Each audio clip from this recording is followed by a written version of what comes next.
friends, welcome back to another just gnarly episode of the Film Alchemist podcast, the show where we take the movies we love, break them apart to find out what gives them their magic. Best friend committing crime magic? Time will tell.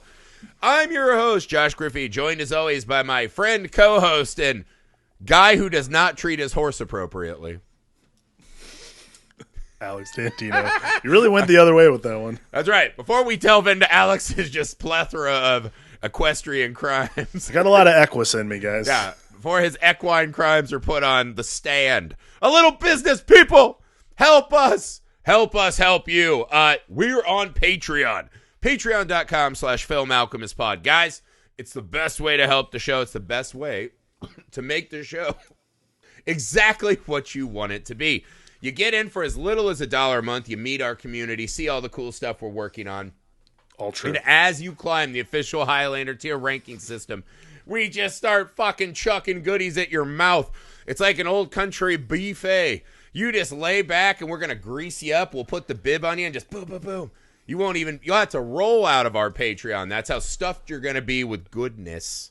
We got commentaries, votes on exclusive episodes. You can pick your own double feature, miniseries, all kinds of cool stuff coming down the pipe. We work very hard to make sure our Patreon is worthwhile for our community. So if you have the ability to support us, it would mean the world to us. That's patreon.com/FilmAlchemistPod. A very important, free, easy, and cheap thing you can do to help the pod. Leave us a rating and review everywhere you find the pod. 5-star, sentence or two about why you like us. Helps us defeat the algorithmic stepdad just on his rowing machine judging the shit out of us. Yes? I'll say this.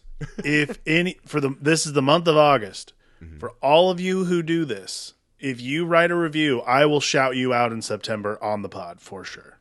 100%. Yeah. Get your I will give you pod love. Prepare to be deluged with love from every direction. Get just your gooshed. Yeah, gagoosh. That's going to be you guys. So yeah, write the ratings and reviews. Please get gagooshed. Go to YouTube, subscribe to the channel Film Alchemist. You can see this just fucking tough mustache I'm rocking now. Make sure you email the show. It's pretty fucking good. FilmAlchemistPod@gmail.com. You can hit us on all the social media on. We love to hear from you guys. We would really appreciate if you'd share the show around. Hit up your movie loving friends. Have them join the goddamn party. Right. Enough of that shit. We're not here for that shit. We're here to kill stepdads and forge everlasting friendships in Thoroughbreds. Tonight's movie in our The Pod Done Did It curation. The Pod Did It. The Pod Done Did It. I can't remember our exact phrasing. We'll decide by the end of the show. But The Pod Done It, I think is what we call it. This month, our curation are about films where people are carrying out crimes. We know that they did the crimes, and part of the adventure is watching to see how they're going to cover their tracks or maybe get away with it. So Thoroughbreds is a movie. It's a newer movie. I remember seeing this movie in theaters and just being totally under the spell of this film. Yep. The acting is great. The writing is fucking razor sharp. The music is wonderful. The visual language of the film is very strong. It plays very much like a stage production, but it actually written for the weaponizes the camera and visual language extremely well. 5 to 10 times every time I watch this movie, I'm just like, damn, I love that shot. Like, what a great storytelling image. So I adore this movie. I knew we were going to get to this movie eventually, and I'm glad it's now. Alex, hit us up with your opening thoughts on Thoroughbreds. Yeah, I love Thoroughbreds. Like, this was such a great movie. Like, this is the last movie we saw before you moved. That's right. In the theaters. That's right.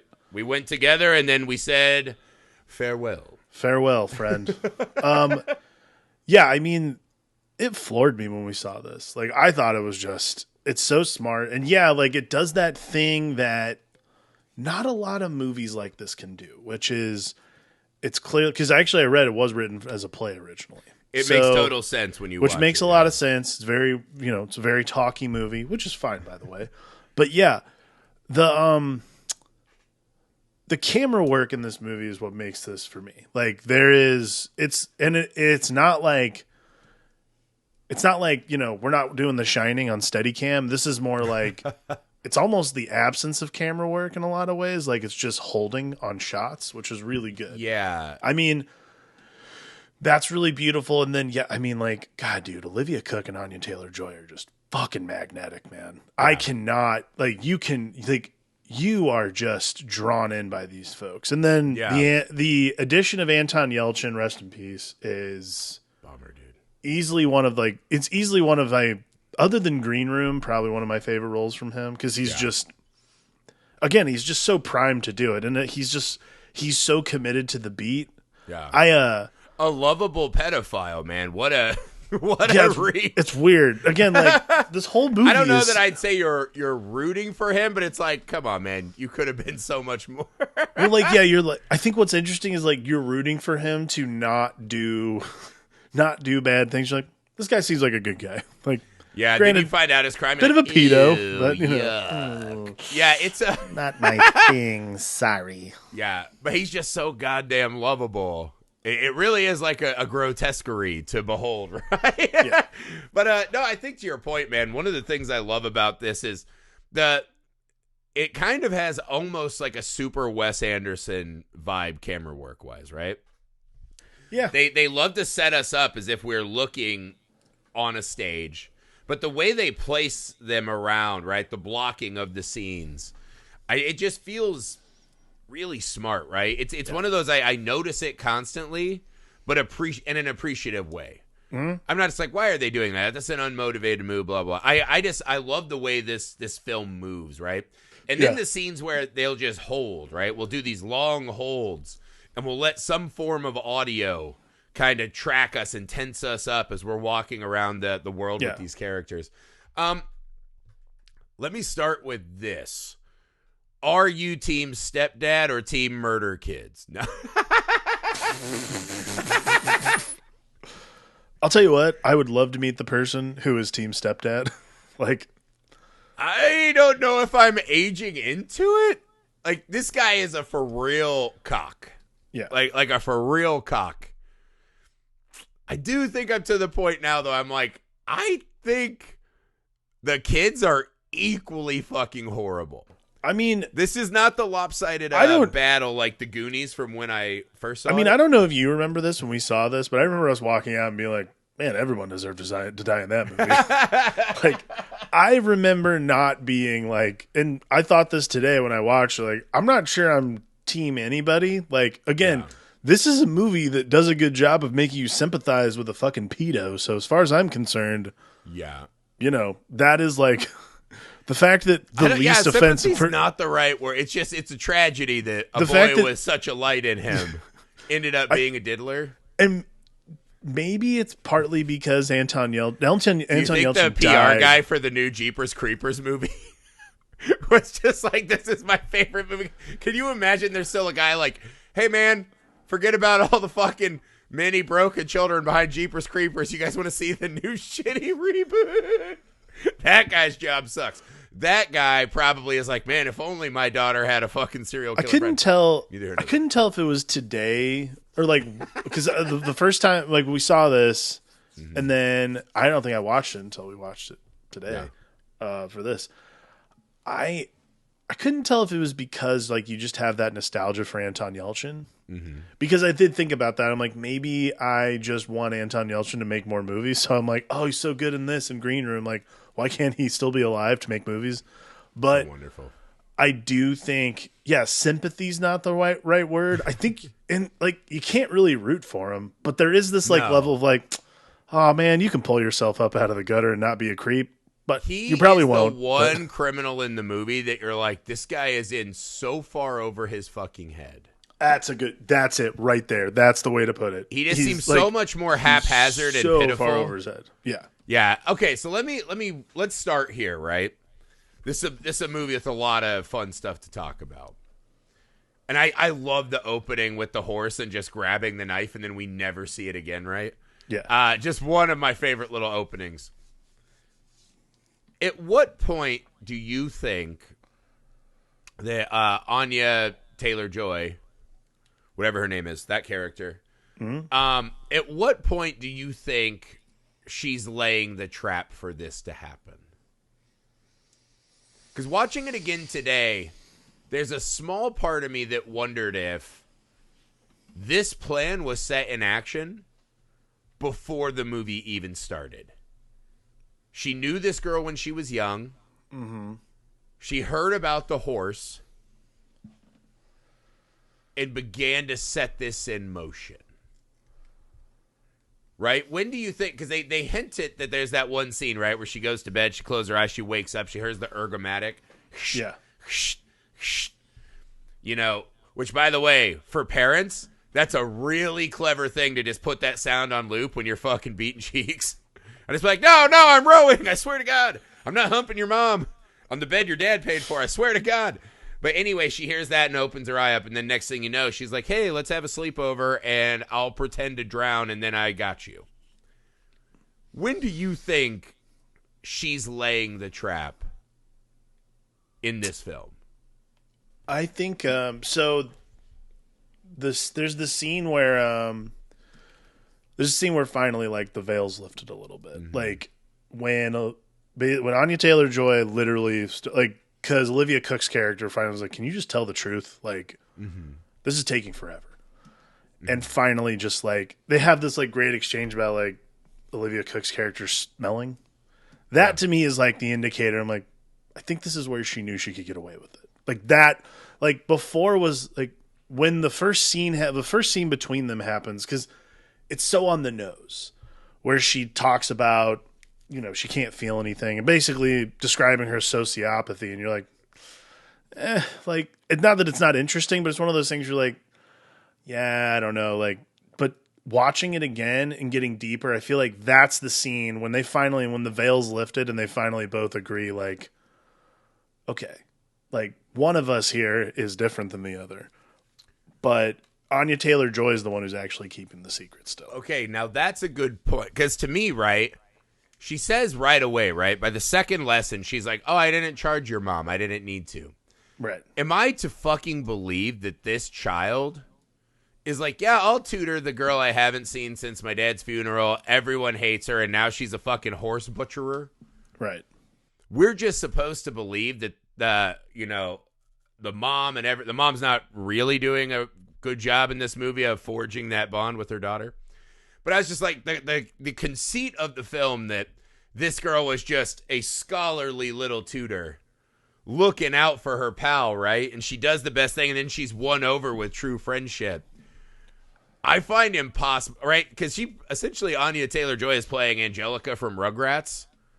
But like grown up, and a new dad's come in to like fucking clap it with the mom, and now she's like, revenge is my only fucking food. Right. And this girl becomes her Cynthia doll, right? Like she weaponizes a murder. Nice. I think she's full of shit from the start. I think this is an absolute setup, right? I mean, I think she's full of shit from the start. I think that's when she realizes she can do it, though. Oh, see, I think before that first email set with the price, and I think specifically she lies about not charging the mom, because I think she knows, man. I think she's fucking circling her this whole movie. Because there's the part when she says, my brain is fine, it just doesn't have feelings in it. And she's like, it doesn't make me a bad person, it just means I have to work way harder to be good. And I think that's the kind of conceit of this film, right? Is that there is this setup and expectation that the girl who butchered a fucking horse, who talks about having to hack the horse's neck so much, right, that the knife got dull so she could fucking American History X the horse after she gave it illegal black market drugs to have low quality control. It's snapping its fucking legs like a fucking, used car lot balloon guy. And then she's like, yeah, I just hopped on it and fucking, had a pancella or whatever to fucking stab it and then cut its head. Like, of course, we're all like, yeah, that is the one. Like, we get it. Right? I have to work hard to be good. Right? Well, it's not even that. She says I just have to work a little harder at it. Right, but I think if you're watching it as they're setting expectations, you're like, yep, that's the one. She's the one. And they kind of hint at throughout the journey that she's not afraid to even talk about the concept of this murder. Right. But I think if you watch it closely, I think you'll see that the movie's almost telling us is that these extra emotions and expectations we have, that they become these fucking cloak and dagger operations against everyone else in our lives. Right. I mean, actually, my question at the beginning was, do you think that's just what Olivia Cook's character decides? Like, she's been to the shrink, and the shrink, like, she even says, she's like, the shrink just picks whatever she's, like, she literally picks a page from the DSM-5 and decides that's what I am to that week. My thing, I don't know, like, watching it today, my contention ended up being, like, is it possible that all this, I don't feel things, I don't have those kinds of feelings, like, that to me, that's something teenagers kind of try to say. Like, I mean, like, when you're with fucking emo teenagers, they always try to be like, I have no feelings. Right. But again, this gets back to the core, right? In high school, we're all fucking liars. Yeah. And our biggest fear is that anyone will see anything true about ourselves, and that right. diminishes this character we're making, right? So my question was always through the entire movie this time, like, is Olivia Cook's thing a put on? Like, the entire time? No. Because see, that no? I don't... I think she is the bedrock with which we stand and look at every other mirage in the film. Okay. I think she's the one fucking true thing that we experience. Everyone else is a put on or a lie in some way. Right. Right? You could also say that the second most honest character in the film is the fucking douchey stepdad. Yeah. Right? I mean, he's pretty much a douche. Doesn't stray from that. He's the one who's like, my stepdaughter fucking sucks, right? I'm more interested in the house and the rowing and the fucking steaks and juice, whatever, right? He's kind of like a tennis-loving Jordan Peterson type, this guy, right?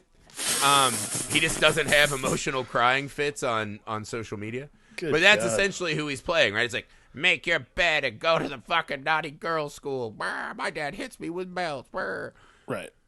And I think the movie does this kind of subtle trick where we're watching Anya Joy-Taylor and assuming that she is this victimized girl, right? She lost her father. This mean stepdad's coming in. Right. Other than being verbally abrasive to both of them, right? And he grabs her when she has a cigarette. But I think by the end of the movie, you're like, it's very conceivable that she's lying about how bad that hurts to try to get Olivia Colman's or Olivia whatever to run out and fucking stab her dad with the knife. Like, oh, he's hurting me. Sure. I mean, I wouldn't disagree with that, but there's an openly doucheness to him. Yeah. Right? His lies are the fucking put on of the fitness and the this and that. Right. But I think truth in this movie is a really interesting. I think they do a lot of that. You know, there's a lot of horse imagery, and then that loops into chess, right? There's all these, people moving around the chessboard. There's a lot of chicanery going on. But I think that, God, I cannot remember any character's name in this. Olivia Cook's character is Amanda. Cook character, I think, is the true bottom beneath our feet. And everyone else is pretty up to interpretation. Okay. I mean, I feel like there's... Yeah, you're probably right. Like, it's one of those things where, like, I did try watching it through this lens of, like, maybe Olivia Cook's character is just full of shit. And just like putting this whole thing on. But here's why. Because again, it's like you want to try to find the truth in this movie because everyone's sitting there the entire time speaking their own version of the truth. But I do think what's happening in the movie that's more, and again, like when we find out at the end, but Anya Taylor-Joy's character spends so much time. That's the true, like, that's so weird. Like, I really wanted to think that Olivia Cook was just like a full of shit teenager, I guess. It's such a strange thing. I stumbled into something that I thought in the movie, right? Because there's this line at the end when she's revealed as like this uber villain, right? Like, I got rid of him. I'm here for a college meeting. Right. Whatever. And she's like, Amanda sent me a letter, right? And we get to hear her talk, right? And again, she sounds very much like a person who's not rattled by her current status, right? Right. And her character just says, you know, I threw the letter away. I threw her away. I threw this girl away like I didn't even care. And I think there is this, the off-puttingness of Amanda's character is that she cuts directly through all the niceties and lies. Sure. Like, imagine, we've probably never actually met someone like this. I know a lot of people that are like, hey, man, I'm hard to handle because all I say is fucking true stuff. Yeah, those people are wrong. They're always the most full of shit people, right? Correct. Their true stuff is like, I don't want to be racist, but... Yeah. You know what I mean? People who say they speak the truth are just people who don't want to have... They're people who want to avoid consequences for saying shitty things. I'm just saying, if you ever hear someone like, hey, man, I'm brutally honest. I'm brutally honest. I'm an that open means book, they're man. brutally dumb and fucking run away. I'll tell you what I really think. I mean, yeah, and that's exactly like when that starts coming up, you just fucking bolt. Her body, is it her choice? I don't know. I'm just here to fucking say the hard stuff that you're all too afraid from, you know? Film Alchemist, very political show. Welcome. I'm doing a riff on a different guy that's not me. But Real Time with Josh Griffey. Here we go. How fucking dare you? How dare you? But I bet it has a better paycheck, so bye, Alex. It's been a good show. Yeah. I'm going to go on there and talk some shit. Betray my audience after decades. It's neither here nor there. But I'm just saying, right? We don't ever hang out with people. You know, how many times you in public and like you might whisper under your breath like, this fucking guy needs some deodorant, right? This fucking guy, what's his problem? But for the most part, we're trained, right? That the societal wheels are greased by let it slide. Don't rock the boat. And it's very rare you just sit down with a person and just specifically tells you the truth exactly as it exists. And there's that scene at the start when she's like, wow, you hate your dad. Yeah. You hate that guy. And she just stands up. She's like, you know, because she's like, oh, no, you're cutting to the fucking chase a little too quick. I don't like it. And I think that's the thing, right? Is the girl who's painted as the classic Norman Bates, whoever, right? They can't differentiate. Right. So what you're talking about is really what this movie ends up being is less about...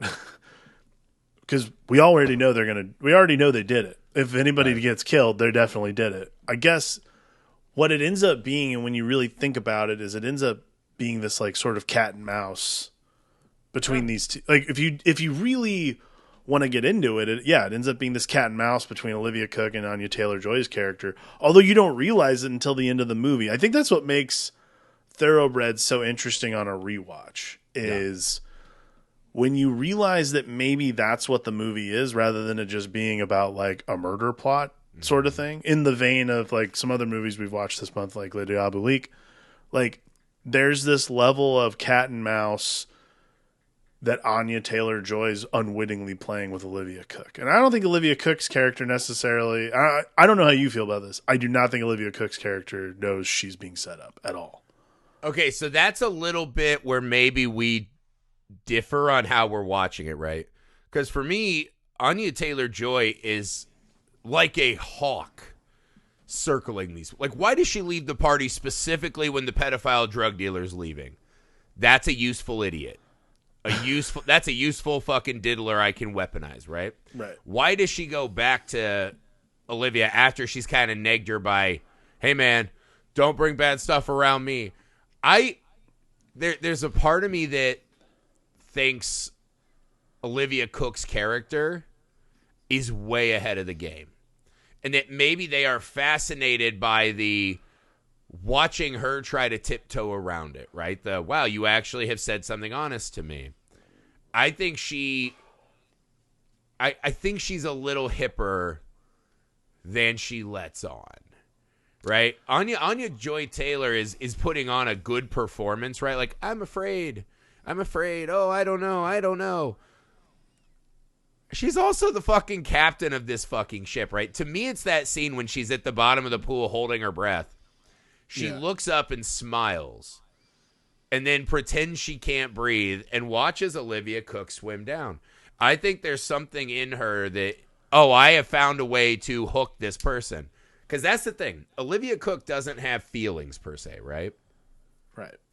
Somehow, though, through the course of the movie, we see specifically that that's not true. somehow she develops a real bond with this other girl. Yeah. Whatever I mean, I think is, it's an affinity for someone who's willing to tolerate you, essentially. But do you think it's friendship or morbid fascination, whatever that bond is? I mean, I think it's probably a little column A, a little column B, to be honest. Yeah, because the swimming in the bottom of the pool feels like, oh, I want to help my friend. The chugging the screwdriver feels like, I'm pretty fascinated to see where this goes. Yeah. I mean, you know what I mean? Yeah, I think, when you get to that moment, that's always something that Just a fucking powerhouse of a, It's a great scene. But to me, this is why I feel like Olivia Cook's character. This is why Amanda is sort of this unwilling participant. Like, she's being set up in a way that she doesn't realize. Because the whole movie, you're under the impression that, Amanda's a little bit ahead of the game than everybody else. Mm-hmm. It's when the rug comes out from underneath us at the very end. Because, that I think is everything Amanda does, from it's the way she speaks, the way she acts. The first scene you have with fucking Mark, the stepdad, that scene where they're watching a movie and he's like, I'd like to talk to you in the other room. That back and forth repartee that to me is very revealing. Because you don't expect, I guess for me, you would not expect Anya Taylor-Joy's character to go back and forth with him like that. You'd expect her to be more hostile. But it's almost like it's almost like Olivia Cook and Anya Taylor-Joy's characters are just feeding off each other to get this guy out of the room, essentially. Right. But I love the way that scene's shot too, right? Because he comes in and he's looming in the foreground and he splits the two of them. Mm-hmm. And then as they start to go, it's these one shots where they're sharing that middle of the screen. Yep. Playing back and forth because they were doing the technique, right? That's a beat I love, right? The tricking yourself to cry, right? It comes back a couple times in the movie. Yeah. But I thought that was a really cool beat. Later in the film, right, when Anton Yelchin's character wakes up with the head wound, they're like, you fucked up, you got a head wound. That's what happened. Right. Now those two are in the foreground, and he's diminished and tiny in front of them, right? They're growing as this, fucking unified monster. Right. So I love the visual language of this film. Neither here nor there. It's great. But let me walk you through this, though, right? Right. Why Thoroughbreds? Why is the title of the movie Thoroughbreds? There's a lot of fucking horse talk in this. And I find it kind of fascinating to examine sometimes why the movie's called this, right? Sure. You could argue that Amanda is not a thoroughbred. Or maybe she is, right? Maybe because she doesn't have the extra stuff, she's just a Terminator. Right? Is Anya Taylor-Joy's character the thoroughbred? Right? We get that whole horse dream at the end of the film. We see her moving, rooks around on a chessboard. She's drawing horses. She's really torn up about, on some level, she sympathizes and has a deep well of sadness over what she did to that fucking horse. Even if she can't feel it, she knows there's a void there that she should feel something. And I think that's where this fucking death spiral relationship really fucking festers. Right. Why Thoroughbreds? I mean, I've thought about that since we saw it. I'm like, I don't really understand exactly what it is, but maybe this is my best estimation is Amanda and Lily. Lily is Anya Taylor-Joy's character. Amanda and Lily know who they are. We find out later on that Lily is very aware of who she is and what she is. Even if they lie to each other, they know exactly who they are. Even lying to each other in the outside world, they know themselves very well. So to me, what Thoroughbreds is like we've been talking about this whole time, the truth. It's about addressing the truth within yourself. So Mark, even Anton Yelchin's character Tim, those guys don't necessarily address the truth about their situation, the truth of who they are. They're putting on this facade. Even at the end when you get to midway through, when you meet Anton Yelchin's character, he literally gives this whole thing and fucking it's so fun. As he's just I'm gonna fucking few years, I'm gonna run this thing, run this game up and down the coast. He gives it. And you meet him at the end, and he's literally a fucking valet. You're like, dude, when she tells him, well, you could drive your nice car around to tell your neighbors the reason you fucked that kid is because you're too afraid to talk to people your own age. And he just jumps her. I was like, damn. That's Yeah. the shit I'm talking about. No one actually says true shit to you like that. Right. So like to me, because Lily and Amanda are the even if they're not honest with everyone 100% of the time, because they're honest with themselves about what they are and who they are, that's what makes them thoroughbreds. So a thoroughbred and horse, right? Runs fast, fucks hard, makes other more powerful. I believe a thoroughbred is a pure breed, if I remember correctly. They make stronger glue. Like Yeah. they're just like a better They're like stock of horse. that's what they make like that Gorilla Glue out of, rather than Elmer's. Whatever has the infomercial with that fucking one-eyed guy who's not around anymore. The shit where you can put a tape and it like holds a boat up afloat, right? That's what thoroughbreds are. That's what thoroughbreds are made But out I of. think her dream, right, is that people forget to eat, they get sucked in the internet, their houses fall to ruins. Mm-hmm. And the horses just run and fucking eat, and that's all they do. Right. I think the thoroughbreds in this movie, being the two girls, they're the two characters that by the end of the film just aren't really hiding, right? Yeah. They're doing exactly what they were wanting to do the whole time, right? Anya Taylor-Joy at the start, or Lily, trying to pretend she's this, I'm just a nice tutor, I'm a good girl. Then we find out she plagiarized, she's getting kicked the fuck out, she's smoking in the kitchen. She grabs that fucking wooden knife like she's Carrie's mom. She's like, well, I got work to do, right? I took a shower. I'm ready to murder Mark in the kitchen. It's like, what the fuck? But she's not, right? This is all a fucking ploy. Right. And by the end of the film, this is kind of the hinge moment, right, that we talked about, is them in the living room, right? Mm-hmm. Well, let's save that for a minute. But I think there's another moment before that, right, when she's playing chess and she talks to her about the horse. Right. Also, do we think it's suspicious that Lily just picked a passage about horse and then goes, oh, horse, I bet you don't want to talk about that. Wink. Right? Not sure it's suspicious. I think it's predicted. Don't be suspicious. Once you spend enough time watching this movie and function under the assumption that probably it's a setup for Olivia Cook's character, the movie becomes, and again, I didn't think about this when we saw it in the theaters, but watching it today, like, it becomes so much more interesting when you start watching it from that lens, because things become, there's a lot about like, it really morphs Olivia Cook's performance for the viewer when you think about Anya Taylor-Joy being the one who's definitely setting it up. She's the psychopath of the film, right? For sure. But Olivia Cook's role becomes like that. I think it was the old Einstein film, right, where the guy stares blankly at the camera, right? And if you put a starving child after that, he looks like he's sad. You know, if you put something happy, he looks like he's happy. It's literally the exact same face over and over again, right? It's this old like film school, like the power of juxtaposed images, right? Is that a Sergei Eisenstein thing? I think so. I can't remember who did it, but yeah, it's like one of those things you always talk about in film school, right? But I think that's what she becomes in the film, right?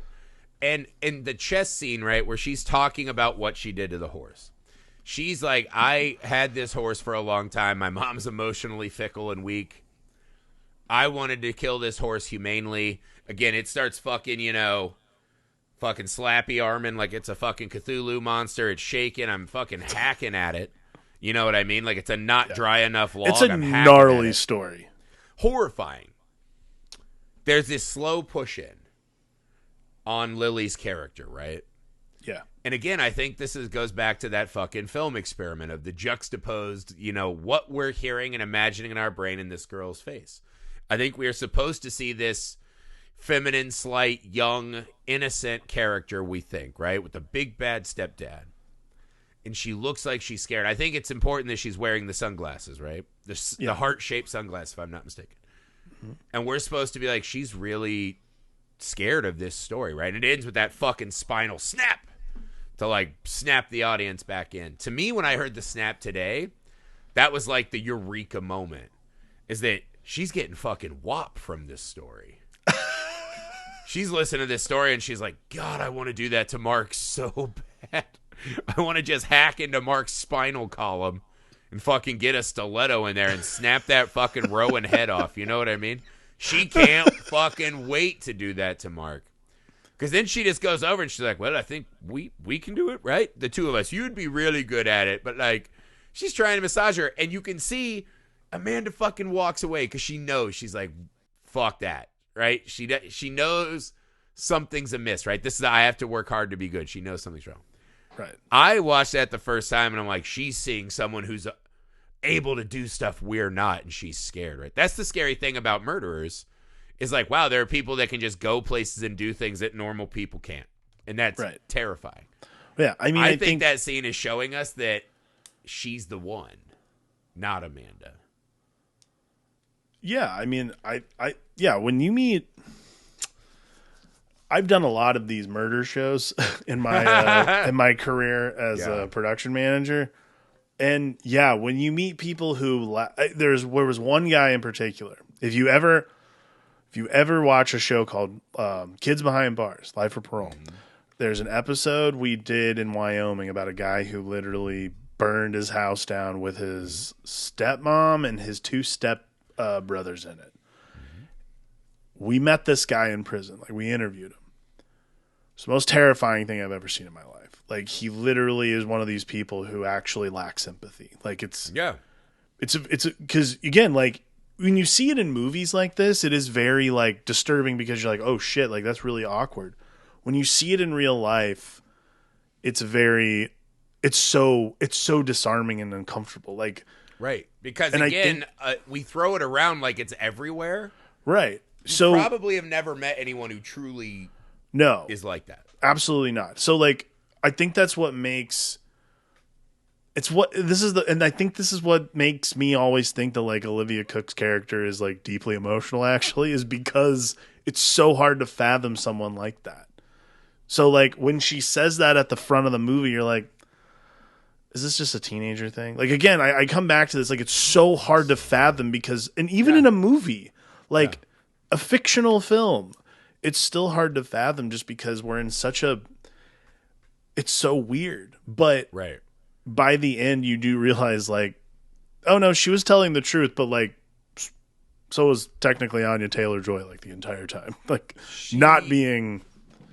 Yeah, that... She's being more under the rug. Piece of shit. Yeah, she thinks she's got one over on her. The question becomes, did Amanda know the whole time and just say, fuck it, I'm in trouble already, man. I'm going down anyways. See, and I know that you and I differ on this one. Here's the thing, right? When she does the, like, when you held me at my father's funeral and we cried, were you doing the technique? And she goes, yeah, wasn't that good?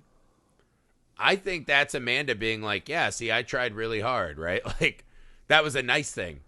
I think Anya is building a case, right? Lily's building a case in her mind for why she's going to burn this bitch down too. Right? She's like, you think, really? I think she is fucking horrendous the entire film. When I went back to watch it today, I literally don't think there's a genuine moment for her in the whole film. Except for that, whatever happens upstairs when we're watching Sleepy Time. Interesting. I even think she is faking when she comes back down and lays with her. I think she is writing her own narrative of why this should matter. How she's going to justify to herself that she does that. Why does she tell Anton Yelich's character, I'm glad you didn't come back. Like, I'm really glad you have evaded this. Why? She's not. Like, what the fuck? We know she's lying about, her friend did it or whatever. But why add that detail? Because she's just fucking getting off on all this, man. I think you just said it right there. Like, that to me is why. Like, I think this is something that, like, they always talk about with, like psychopaths and serial killers. Is like, serial killers can't resist the urge to, like, kind of, like, not reward themselves, but definitely, like, to return to the scene of the crime. Like, they talked a lot about, like, Ted Bundy used to literally go to the scenes of the crimes he would commit while they were, like, while the coroner was there and that kind of shit. Yeah. So, like, to me, it makes total sense that she'd start dropping hints and saying those kinds of things. Like, that would make that makes her the true psychopath. Yeah, but I mean that's the true story of the film, right? Is watching her emerge. She sees, because that's the thing. She even uses that phrase, right? It's only awkward if you make it awkward, or only weird if you make it weird. She is adopted fucking Amanda's lingo, right? She's trying to become more like her. But what we don't realize that Amanda, while she was empty, right? It doesn't make me bad. I just have to work harder to be good. She was not this empty, horrifying vessel. Her friend was, right? Like when because this is the stepdad thing, team stepdad. When he fucking goes in on her and he's like, you suck. You literally can't imagine anyone else's point of view. We are all just your maids, your servants, your valets, your cleaning ladies. We're all just these little offshoots of what we can do to make your life function easier or better, to worship you, essentially. And he goes, you need to get fucking kicked around a little bit by life. Fuck you. You're off my payroll, princess. Again, he's not a wildly sympathetic character. Sure. He's fucking right. She's a terrible fucking human. I don't think anybody's ever going to debate the fact that these two are very privileged and deserve to get their asses kicked a little bit by life. Sure. Right? That part that's neither here nor there. You don't feel terrible that either of them are struggling, but you're like, this is just a guy who, in his words, is not very kind to everyone around him, right? He's an emotionally abrasive and possibly abusive guy. But again, we're only seeing those key moments where he's mostly dealing with her. And the one time he's screaming at his wife, his fucking face is all busted up because she fucked his bike up. Right. And so, not a great moment, but, you know, he's fucking suffering, right? He's fucking in trauma. He could be all doped up. But, again, this is the other thing you have to start doing with the movie. How much of that, because they'll show something like that, and then they cut to her with her beautiful giant eyes all curled up on the little window seat like, well, it's scary in this house. This house is scary. Even though she's the one who fucking almost put him in traction. That scene when he's hitting tennis balls and she's just watching him like a fucking condor, like a fucking bird of prey. I'm telling you, I'm not saying the stepdad's a good guy. He was not wrong. And you know what? Amanda agreed. Because she goes, yeah, empathy's not your strong suit. I mean, it's one of those that I don't disagree. I'm just saying. Like the pivotal, he saw that something was missing. Well, like the pivotal scene in the movie. Okay, so this is the pivotal scene in the movie when the murder actually happens. Yep. So, which is, by the way, like the fact that we don't talk about this movie enough is shocking to me because it's like one of the best, like set the camera down and let things happen. Like, goddamn, dude. That is the just a textbook kind of Jaws, right? What we don't see is way more awesome. Oh, it's so much worse. Like, I mean, it's so perfectly sparse. Right. Love it. I agree though that Anya Taylor-Joy's character, when she comes back down, she's like covered in blood, and then she starts like, you know, she slathers Olivia Cook's character up, and it is the moment where you're like, how fucking dopey are these coroners? Yeah. They're like, so she grabbed her own face like this a couple times. Okay, I'm so glad you said that, because every time I see this, like the two times I've watched the movie, like when we saw it in the theater, I was like, someone's gonna know, right? Like, well, that also, is she's covered in blood, lays on a white couch next to her. Yeah. I don't care how much you fuck, like, what? Also, I had to Google this. That fucking Rohypnol, whatever it is that she took. Yeah. That shit stays in your system for days. Yes. Like, they didn't run a toxicology report on her when they found her passed the fuck out at the crimes. Like, when did she call this in? A day later? And the coroner's like, well, this happened 32 hours ago. No big deal. She was probably just sleeping and snacking and pooping. You know, classic murderer stuff. I think we've established that the police in this Massachusetts town or Connecticut or wherever it is are not good. Well, okay, and so also, this is the defense I'll give the story, right? The story armor is she's already someone who scares them because she's different. Well, yeah, They she even says that her themselves. as the psychopath they think she is, Right. just because she makes them uncomfortable with their lies, right? Right. Well, she even says that herself. She's like, I'm a prime suspect if he gets murdered, like 1,000%. So that's like why Anton Yelchin gets brought in the first place. Yeah. So the fact that, because like, yeah, the screwdriver beat is so good. Like, because, and you know, I mean, that is the part where you're like, oh, there is this deep down underneath all this shit. There is some emotion. It's not necessarily like love or friendship or anything like that. There is one thing, though, that she worked really hard at and that was to care enough about this other person. I wondered about that too, right? Because essentially, on like Lily's character is doing the like, do you ever stop and just think about how fucking useless you are? Like that's a normal thing you would ever say to your friend. Like it's a terrible fucking thing to say to your friend. You kind of suck. If one of us had to like get thrown into a volcano virgin style like you, right? Like obviously you. She's not covering her tracks well at all. Like she sucks, and she does the hey stop drinking the screwdriver. I just happen to have Rohypnol, right? Right. What the fuck? Like that's a hardcore fucking medication. I just happened to do this, and I was gonna kill my stepdad and put the knife on you after I planted the seeds of how useless you are, right? Right. I wonder if it's emotion or just stone cold logic that when she says it so logically, like you are the one who will never get joy, right? If I go away, a fucking person who experiences all the highs and lows, even though I'm a fucking horrible murder machine. Okay. I think she just sees the logic, and that's why she downs the drink. I have to. Okay, I'm thinking about this now because you just fucking jarred something loose. I have to retract where I think this story, like where I think Lily sets Amanda up. I think Lily sets Amanda up with the horse. Here's why. You think she fucking replaced the black market drugs? Yes. Because she literally was like, I put some Rohypnol in there. Like, she's like, don't drink it. There's Rohypnol in there. She was very certain that shit would work. And fucking Olivia Cook downs the entire drink. Yeah.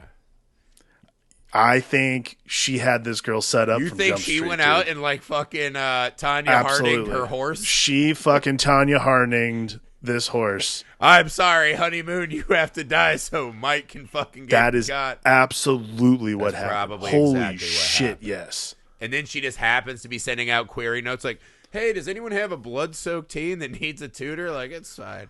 No, she knew that this was the person who was going to do it. I know. No, because that's what it is. A fisherman sees another fisherman from far off. She knew.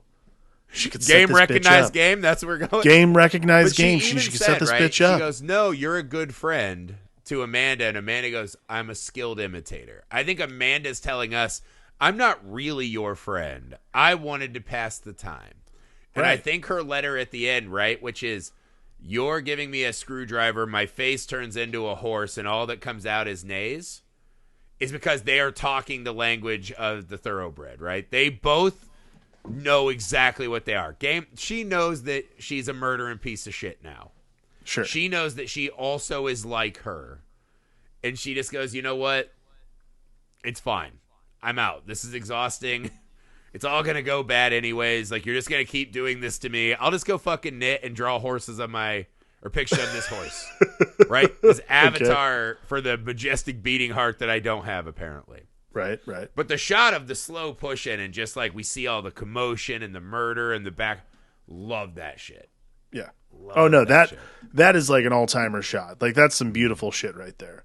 Yeah. But here's what I think. Anya Taylor-Joy comes back and like snuggles with her because it's a lie. Game recognized game. It's like, you were a worthy opponent and now you are going to go away. I think it's one of those where she's just, maybe there's a part of her that's like, if I do this and she remembers it, she'll be like, oh, she did care. Because it is weird because Amanda's not going to buy any of that. And right. I don't know why Lily does that in that moment. Right? There's a part of me that goes, what if some of that is like, now we're bleeding into the dream and what it looked like, and I don't know. Right. Because I don't think for a second that Lily appreciates what this girl did. I think she goes, finally, I did what rich people always do. I made them realize how worthless they are so they can just fucking be a bridge for me to the better places. I'm not even sure it's that. Like, I don't think it's a matter of like, you think Lily genuinely is like, thank you, sacrificial lamb, thank you. I mean, I wouldn't go that far. I don't think it's thanks. I think it's, it's not like, thank you. It's thanks and walk away. Or is it just as simple as she's like, You dumb bitch. Now you're also a pillow for me because I'm tired from all It's the murder. more like no. It's more like how you treat the. It's more like how you treat the FedEx guy when they drop off deliveries. You're like, thanks. Just lay, nuzzle up in his crotch. Thanks, man. Thank you. No, I wouldn't go that far. But more just like, no, the laying down thing is more just like taking in the scene, right? This is walking through the battlefield post-fight. Yeah, I mean, to me, it's more. I was like, you are getting all kinds of like extra hair fibers, right? That'll be on top of layers. This is the thing, man. Movies like this, we've seen too many crime scene shows. Yeah, I mean, outside the logic of like, she definitely would get caught, like without a doubt. Except for they definitely want to put this girl away. And yeah, the other girl exactly. Seems there's like enough to say. Yeah, there's a. Lily has enough practice as a victim to play the part. I don't know, man. It's such a fascinating movie. I love the energy and the vibe. I love everything about this movie. It does. Yeah. It leaves a real hollow space in you at the end because you're so full of the kind of vibrance of the film. Yeah. And at the end, you're just like, this piece of shit is walking. Well, this is like... And she's just out there doing her thing still. And it kind of is a bummer, man. Right. The Diddler's still out doing his thing. The murderer's still out doing her thing. And then the girl who just isn't all emotional is just sitting there writing letters that get thrown away and dreaming of horse shit. Well, like, I would say... This is the thing that impresses me the most about Thoroughbreds. Is that... It's like invisible filmmaking. You know, we always talk about like don't show that technique because like that's the whole point is like not to pretend, not to show technique as a movie. And plenty of filmmakers do this, but that's what great filmmaking is. That's what auteur theory is, that kind of thing. What Corey Finley accomplishes in this movie isn't what like you'd say like invisible cuts and all that kind of shit. He draws attention at the right moments and uses amazing actors, a really tight screenplay, and then also just like this incredible control of the camera to draw attention when it needs to be drawn attention. Like I love, like he made another movie last year called Bad Education with Hugh Jackman, and it was the same way. Like it's not even, it's strange. Like it's tension building without there actually being tension almost. Like it's not the way you traditionally would build tension for a movie like this. So again, that's what makes Thoroughbreds so vastly underrated. Like, God damn it, dude. People have not watched this movie enough. It's really good. It's so good. Other than the ending probably making a big portion of people like fucking sad, it's a real crowd pleaser, man. And again, I think, it's, I appreciate because it's somewhat in your face with the film techniques, right? But you appreciate it so much. It's so good. It's like, you have to see this. You have to. It can be, but like this is what is because the way that these performances come out, like it just buries it so quickly, and you're then just in it. Like I think that's what makes. That's like this alchemy we always talk about. Like that's the whole point of the show. Also, is just importantly, like, it's crazy. If you're going to do like the stage play, like I want to make a cheap movie, it's really important you add some cinematic stank on it. Like that really fucking matters, and they did a great job. Make sure you're actually making a movie and not just like doing, you know. We'll just press the red button on our fucking rehearsals. Right. Well, this was like, I mean, this was exactly how it was before Citizen Kane. Like people just literally set up a camera, like the lens was wide, and they just walked in and out of a scene. Yeah. So that's Corey Finley accomplished. It's just a fucking awesome ride of a movie. That's it for Thoroughbreds. We're off to run and breed in other less icky pastures. That's what we're doing. No, just kidding, because we're coming right back for Les Diaboliques, the devils. Les Diaboliques. The question is, who be them devils, right? Les Diaboliques. God, dude, come on. Be more from Indiana right now. I am. The world, like the fucking kids of this movie, the world floats around me. And all of your cultures exist to fucking give me Americanized food. You have to say it. You have to say it like this. You have to. Le Diabolique. I mean, I can get out one of my fucking darts and smoke while I say it, and I'm like Le Diabolique. Le Diabolique. Yeah, the devils. We'll call it the less horny devils. Le Not by a Diabolique. lot, but a little bit. So that's it. We've got Les Diaboliques, whatever the fuck. I'm not French. Who cares? And Gone Girl to close out the month. So a lot A lot of other H. crimes the pod done that got to be sorted out by the end of the month. Some awesome stuff on Patreon this month, guys. So, again, that's patreon.com/filmalchemistpod. Go over there, check out what we're doing. The support means the world to us, guys. And if you get in, we promise we are always working. We're agile and nimble. We are working to make it as awesome as it can be, and your voice will be a part of that. So again, The Patreon.com Discord alone is a fun time, man. Come and join us. We have a good time over there. We have Help us good out. stuff. Leave those rating and reviews wherever you find the show. Subscribe to the channel Film Alchemist. Email the show filmalchemistpod@gmail.com. Find us on all the social media you're on. And that's it, guys. We'll see you next time for the Film Alchemist. I'm Josh Griffey. I'm Alex Dandino.